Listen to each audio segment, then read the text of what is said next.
সকলোকে পুনৰবাৰ স্বাগতম জনাইছোঁ আমাৰ educational YouTube channel unique science টিউটৰিয়েললৈ মই পংকজ ৰবি সো আমি আজি ক্লাছ 11ৰ ইউনিটছ এণ্ড মেজাৰমেণ্ট চেপ্টাৰটোৰ ওপৰত ডিছকাছ কৰিম ইয়াৰ আগৰ ভিডিঅ'টোত অলৰেডি আমি ডিছকাছ কৰিছোঁ ইউজেছ অফ ডাইমেনশ্যনেল ফৰ্মুলাৰ প্ৰথম পইণ্টটোৰ ওপৰত ডেট ইজ কি correctness of the formula to check the correctness of the formula আজি ভিডিঅ'টোত আমি ডিছকাছ কৰিম that is conversion of one system of unit into another ঠিক আছে ইয়াৰ পিছৰ ভিডিঅ'টোত আমি ডিছকাছ কৰিম বিভিন্ন different relations of physical quantities ঠিক আছে সো আমি আজি ডিসকাস কৰিম কেনেদৰে এটা সিস্টেম ইউনিটৰ পৰা বেলেগ এটা সিস্টেম ইউনিটলৈ কনভাৰ্জন কৰা হয় যেটো আমাৰ ডাইমেনশ্যনেল ফৰ্মুলা ইউজ কৰি বিনে ঠিক আছে সো আজি স্টাৰ্ট কৰো আমাৰ ভিডিওটো সো ইয়াত কি কৈছে ইয়াত আমি to convert the system of into another এটা আমি জি ভ্যালু দ্যাট ইজ কি হয় gravitational constant suppose a gravitational constant in terms of CGS unit value to ki hoy into constant value 6.67 into 10 to the minus 8 dyne centimeter square per gram square hetu CGS ot ek jodi convert kor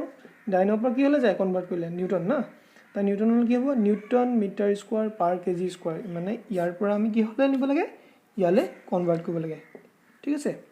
etia he kheto tumalok moi eta horu kotha prothomte horai jabo bisaru ঠিক আছে আমি যেতিয়া dimensional formula বা dimension প্রথম ভিডিওত পঢ়িছিলো তেতিয়া তাত আমি কি কৈছিল ডাইমেনশন ফর্মুলা হডা কিহত লিখে ml টি ফর্মত লিখে হয়নে এতিয়া যেনেকৈ আমি এই একো নাথাকিলে বস্তুটো কি বুলি কনসিডাৰ কৰো দ্যাট ইজ 111 বুলি কনসিডাৰ কৰো হয়নে সেই 111 এটো আমি কি বুলি কৈছিলো এই গুটে প্ৰেজেন্টেশনটো mlt প্ৰেজেন্টেশনটো কি কৈছিলো ডাইমেনশনাল ফৰ্মুলা আৰু mlt পাৱাৰ বুৰক আমি কি কৈছিলো ডাইমেনশন অফ দ্যাট quantity ঠিক আছে মই যদি এক কনসিডাৰ কৰো এনেকৈ যদি কওঁ a l b t c so abc is are what dimensions of mass length and time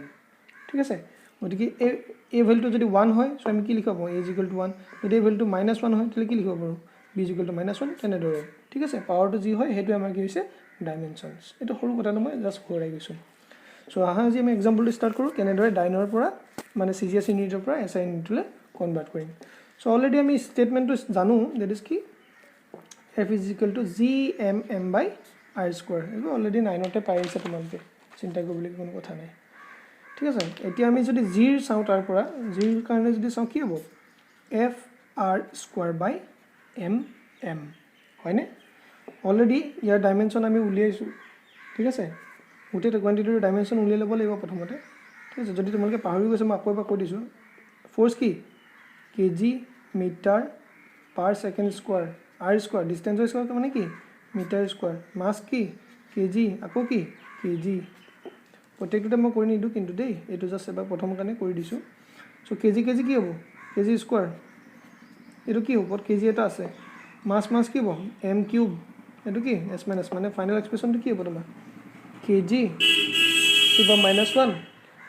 m to the power 3 s to the power -2 মানে তাৰ ডাইমেনশন ফৰ্মুলাটো কি হ'ব m - 1 l3 t - 2 এইটো ইয়াৰ লগত আহিলে নে mlt ফৰ্মত গতিকে তাৰ পৰা যদি মই কম্পেয়াৰ কৰি লিখো দেই চাবা তেলে এইটো ইয়াৰ লগত আহিলে নে ইনফৰমেশন সো যদি তাৰ পৰা কম্পেয়াৰ কৰি লিখো a ভ্যালুটো কি হ'ব a is what -1 b কিমান 3 c কিমান -2 ঠিক আছে এতিয়া চোৱা স্টেপ বাই স্টেপ চাবা সো নেক্সট আমি কি কৈছো দুটা পাৰ্টত আমি বস্তু লিখি লৈছো দিস CGS আৰু SI সিস্টেমত মানে এতিয়া এই দিয়া আছে কিমান আমাৰ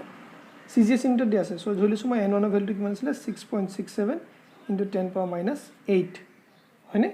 তাৰ ইউনিট কি আছিল dyne centimeter square per gram square ঠিক আছে ইফালে মই n টো ধৰো এটো ভ্যালুটো আমি কি কৰিব লাগিব ক্যালকুলেট কৰিব লাগিব এট m1 ৰ ভ্যালু সোৱা দিস ইজ কি 1 গ্ৰাম হয় মাছৰ ইউনিট কি হয় CGS ইউনিট গ্ৰাম হয়নে ইয়াত কি হয় m টো ধৰিছো কি হয় 1 kg হয় 1 kg মানে যদি গ্ৰামত কনভাৰ্ট কৰো কি হ'ব 1000 গ্ৰাম লেংথ l1 হলে কি হ'ব লেংথ কিহত জুখে 1 সেন্টিমিটাৰ l2 ইয়াত কি হ'ব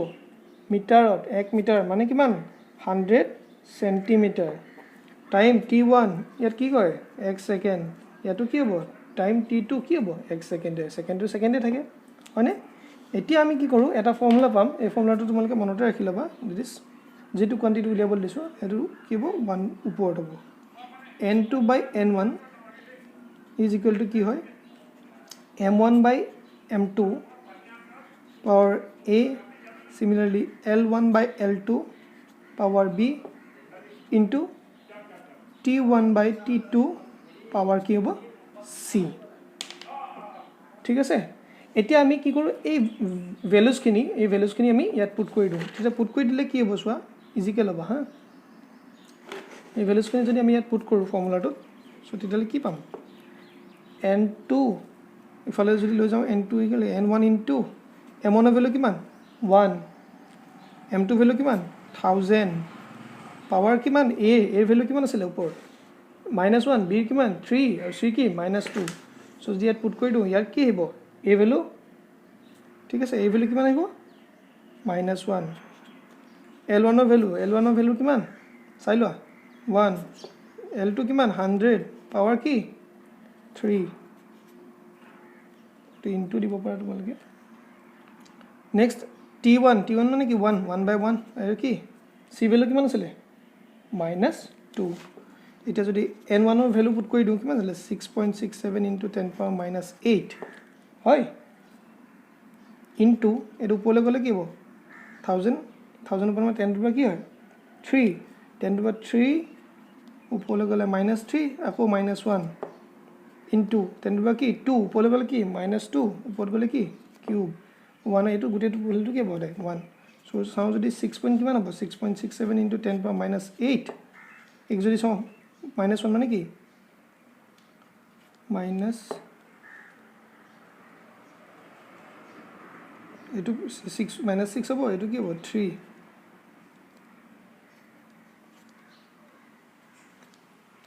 এটো প্লাস সরি -6 plus 3 কিমান হ'ব -3 so final expression কিমান কি হ'ব 6.67 into 10 to the power -8 মই একেলগে লিখিছো -8 plus 3 -6 মানে কি হ'ব 6.67 into 10 to the power minus কি 11 হৈ যাব মানে 11 নিউটন মিটাৰ স্কয়াৰ পাৰ কেজি স্কয়াৰ এটা যদি ইউনিট আমি কাখে লিখি যাও তেল কি পাম ফাইনালি নিউটন মিটাৰ স্কয়াৰ পাৰ কেজি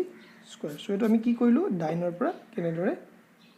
নিউটনলে কনভাৰ্ট কৰিলো মানে সিজিএস ৰ পৰা কেনেকে এসআই ইউনিটলে কনভাৰ্ট কৰিলো ঠিক আছে স্টেপ বাই স্টেপ চাই যাবা নেক্সট আৰু এটা মই এক্সাম্পল কনসিডাৰ কৰো তেতিয়া তোমালোকৰ কনফিউজন নাথাকিব সাগে এবিলি মই কি কৈছো জুলৰ পৰা আৰ্গলে কনসিডাৰ কৰিম ঠিক আছে জুল টু আৰ্গ সো এনার্জি নহয় জানো জুল মানে কি এনার্জি ডেফিনেশন কি force into displacement so force মানে আকো কি kg metre per second square distance কি মিটার মানে কি kg metre square per second square হয় না সো ডাইমেনশন ফর্মুলা কি হবো m1 l2 t-2 so abc value কিটা লিখি লোৱা a কিমান 1 b কিমান 2 c কিমান -2 সো এটো আমাৰ ফাৰ্স্ট স্টেপ আমি abc মানে কি ডাইমেনশন কিটা লিখি লোৱা তাৰ পিছৰ স্টেপটো কি আছিল আমাৰ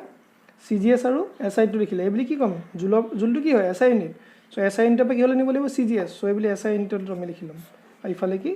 cgs সো এবলি আমাৰ কি হল n1 কি 1 জুল ইফালে যদি চাও n2 আমি কি ক্যালকুলেট কৰিম m1 কি 1 kg l1 কি 1 মিটাৰ t1 কি 1 সেকেন্ড ইয়াত যদি চাও m2 কি হয় 1 গ্রাম তা কি হলে কনভার্ট কৰিব লাগিব কেজি লে মানে কি 1/1000 kg l2 মানে কি 1 সেন্টিমিটার তা কি হলে কনভার্ট কৰিব লাগিব 1/100 মিটাৰ টাইম t2 কি হ'ব সেম থাকিব 1 সেকেন্ড এটা ফর্মুলাটো কি আছিল n2 by n1 is equal to m1 by m2 whole to the power a l1 by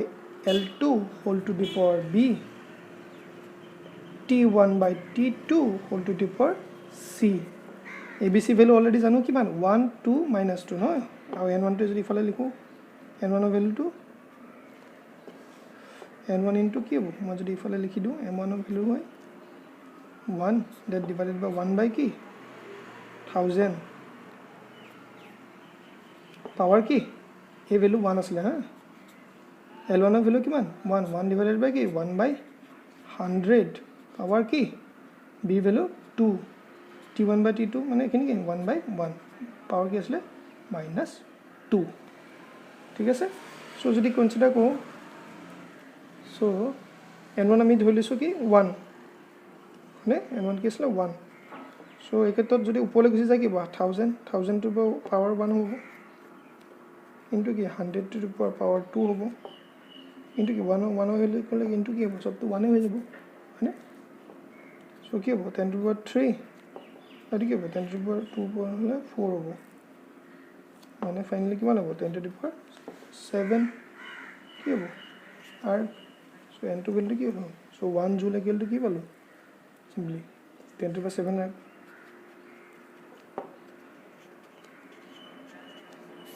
ঠিক আছে সো এই দুটা এক্সাম্পল আমি এই ভিডিওটো ডিসকাস কৰিছো তোমালোকে এটা বস্তু কৰি চাবা সিম্পলি 1 নিউটন ইনটু ডাইনো তোমালোকে কৰি চাব পাৰা ঠিক আছে